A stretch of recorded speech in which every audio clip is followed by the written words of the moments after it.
To another day. তো কি অবস্থা দাদা? এই তো ভালোই। এখন কই যাবো আমরা? আমরা যাবো হচ্ছে মামিদের বাড়িতে, সুন্দর সুন্দর মেয়ে দেখতে, নট মামি। এখন কি আচ্ছা বলতে আমার পুলিশ পুলিশ লাগে? হ্যাঁ লিটল বিট। বড় হইলে একজন না হইতে পারবা না, ওই আশা করি না, ওইটা হতে পারবা না। হাইট, ফেস, দাড়ি, চুল সবকিছু ঠিক আছে, বাট তুমি অনেকটা আবুলের মতো, বুঝছো? আল্লু অর্জুন মতো লাগে না? এই আবুল বলছে, আল্লু অর্জুন বলি নাই। গ্যাপ দেখছো, মানে স্টাইল দেখছো?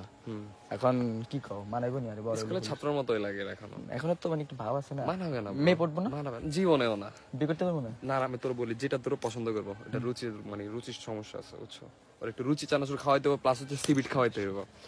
হ্যাঁ শুনুক না, সমস্যা কোথায়? পছন্দ করে দেখছি কে আছে? হ্যাঁ, সিরিয়াসলি?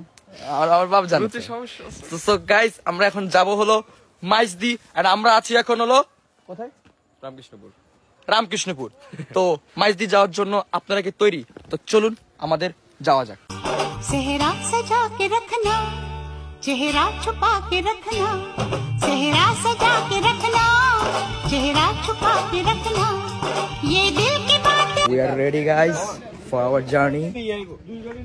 হ্যাঁ বুঝছেন, আমরা এখন ছেলেরা এক গাড়িতে যাবো। ছেলেরা বলতে সব ইয়াং পোলাপেনরা এক গাড়িতে যাবে, সব বুড়ারা এক গাড়িতে যাবে, সব বুড়িরা এক গাড়িতে যাবে, আর সব ইয়াং মেয়েরা এক গাড়িতে যাবে।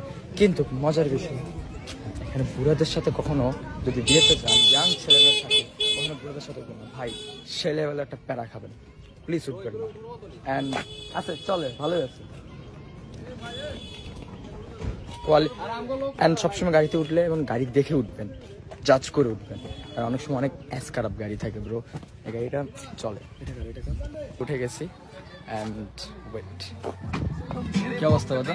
এই তো কুল। কারণ আমার কিন্তু ব্যাকগ্রাউন্ডে কপিরাইট দিবে, জানো তুমি?